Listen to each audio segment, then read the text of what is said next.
Welcome back to the AMSOIL Championship Snocross Series. I'm Misha Johnson, and of course, each week we join with the Monster Energy Sled Invasion Tour. And of course, to my right, I'm standing next to the freestyle athlete himself, Mr. Paul Thacker. So, Paul, first let me say this. This is the first time we've had west of the Mississippi River here. What do you think about this course? You know, obviously the venue at Rio Tinto is fantastic. Salt Lake is a huge winter sports city. They love their sports, winter and summer.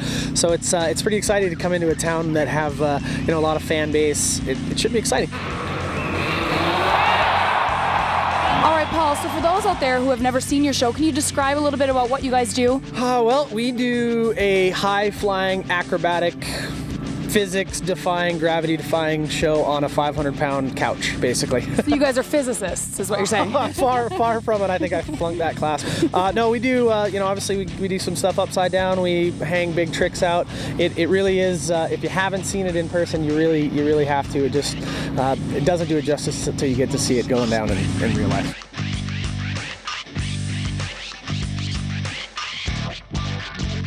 Let's bring in the mechanic here, the guy behind all of their success, let me say. So, do you ever get nervous watching these guys? I only get nervous when they actually crash, because then that means more work for me. So what do you do on the road? I know obviously you play video games in the trailer, but what else do you do? Well, first of all, I got to get the video game in the trailer and get it all set up for Paul, because he doesn't understand how to do that. But basically it's right down to the jetting and the clutching, get everything ready to go and make sure everything runs so that these guys can run around, do their interviews, have their fun, and everything's there ready to go when they are ready to go. Well, all right now it's hard to top these guys, but we've got to get back to the race action. So guys, take it away.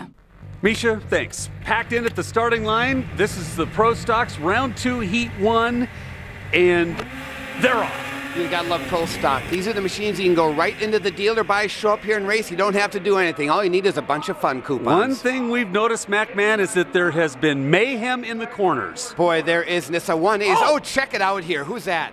Oh my goodness, it looks like Levi Lavallee is past it.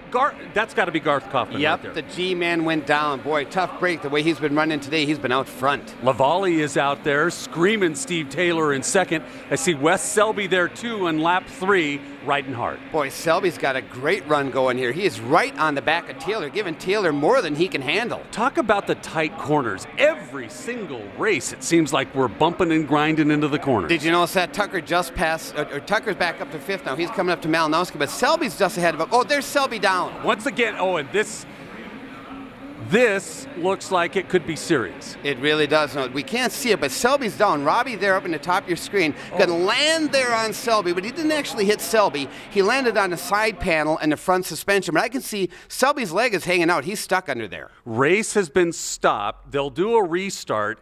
Everybody's okay, a little bruised and battered, but the restart is formulated how? Single file. Everybody's bumper to bumper, so that means you get to reel back in leader, Levi Lavallee. He doesn't like it, but everybody else says, look at Taylor's on the inside of him. Taylor, Levi, there's Tucker Hibbert. They're nip and tuck. Oh, boy, I think Taylor's got him. He's going to take the lead. Taylor's still out there. Man, now we got cat and mouse going, but look who's there. T-Train's back in 3rd. He loved that restart. And he is riding hard on these straightaways. He's getting airtime. This is his race to look out for Tucker Hibbert. You know, and Levi left that inside open. Doesn't he remember earlier? You'd never leave the inside open with Tucker Hibbert, and here he comes. Look at that. Where everybody's going to, he's on 3. The air does it. He's the only one to triple there with that much speed and that much momentum. He drives in hard. Look, there goes Levi back around him. Once again, that is a tight corner. Very, very tight, and a close race indeed. Taylor's your leader in 5. Levi Lavallee in 2nd, but it is a close second. Hibbert got him now. There Hibbert's ahead of him. Again, between 3 and 4, he just keeps reeling him in, but I don't think it's over. They're playing cat and mouse. Indeed, and no wonder he's riding the Monster Energy drink, because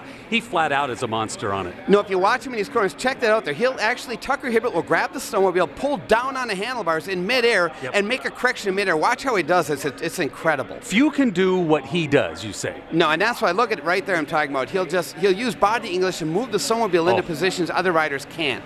And he is really full throttle once again. Look at right here. Here goes a pass. Here we go again. Look at that big air triple on the Air Force Flyway on the inside. See, he has that momentum. He was behind him when he landed, but the momentum he carried from the triple was enough to catapult him in front of Taylor. He truly is the best in the business, and he's riding hard. It's Tucker Hibbert with your lead, Levi Lavallee in 2nd, Taylor in 3rd, It's Tucker's race to lose at this point. It is, but also you remember how hard Taylor was running. I don't see any reason why Taylor couldn't catch back up to Levi, and that would leave Hibbert in a position if he's one bobble away from two guys breathing down his neck to go right on by him. Restart play a role in this? Oh, Hibbert came out third. Think about that. Remember at the start, I believe he was 7th. He came back out of that restart in 3rd. What a huge advantage to have him bunched up, regroup, and he used it his advantage to catapult right back by him into 1st. We go 12 laps and we're close to the final. Tucker Hibbert, your leader. He looks great, giving it lots of gun, and there's your checkered. Hibbert, your winner. Levi gets 2nd. Great race. Taylor took a 3rd. Boy, that was well earned. Indeed. Misha Johnson standing by with the ladies of Snocross. Mandy, from a wife's perspective, how is it traveling so much during the Snocross season? I mean, obviously you've got your own stuff, but here you are living outside of a trailer and with Tucker everywhere he goes. How is it? It's definitely interesting, but I can't imagine doing anything else. So it took some getting used to. It was a definite change in lifestyle, but I went straight from college to being engaged to Tucker to it just kind of happened all so fast that I was a little bit used to being real busy, but you know, we make it work. We don't get to spend a lot of time at home, which is hard, but you know, we just find ways to take time and be together and just make it as, I don't know, as normal as possible while traveling from city to city, staying in hotels and in and out of airports, but we're pretty fortunate to do what we do. So, Kristen, there are a lot of people who hold Levi on this pedestal of being one of the best in the world when it comes to Snocross and even a freestylist at this point. So how is that for you, answering questions like, oh, what is he really like behind the scenes? How do you answer that? Well, I honestly, the way he is in front of the camera is the way he is at home. Mm-hmm. He is just really down to earth. And on the spin of that, he's crazy. And it is true. I mean, he shows his personality. He has nothing to hide, and everybody really likes to see that about him. Misha, thank you very much. What an amazing view of Rio Tinto Stadium. Gorgeous night. Semi-pro, open final. These are the young guys shooting for the moon. They really are, and they're also shooting for that #1 spot on the podium. They want to get up there and be #1 because the podium in semi-pro is a stepping stone to beating up on the pros. You see their double stack. You never raced in semi-pro, did you? No, I didn't go into semi-pro. I kind of started in pro, which was maybe a little over my head, but it went okay. And once again, out of the gate, it is bunched up and bump and grind. Justin Broberg with the bump into lap 1, but it's Cody Thompson getting out with the early lead. Boy, that's so critical on the hole shot to be inside. Look at Cody inside. He's just driving away with it. That hole shot is key here on a tight track. And the pride of Nisswa is really getting after it. Full throttle. It's Cody Thompson's race. He's out in front. You know, and he's just kind of on cruise control right now. Look how flat the snowmobile is. Look here when he goes, rear suspension, front stays down, nice and flat. He's not bouncing around. There's no pogo stick effect, see there? That is the key setup. And they watch the big guys run. They want to be just like them. Oh, yeah. They know they're still getting a lot of technology that Tucker has right now. Remember, he's racing out of the trailer with Russ Ebert. He's with Danny Ebert, teammates with them. These guys have top-shelf equipment. Cody Thompson's the pride of Nisswa, and it is his championship day. He gets the victory in the checkered flag. Well earned. Good job, Cody.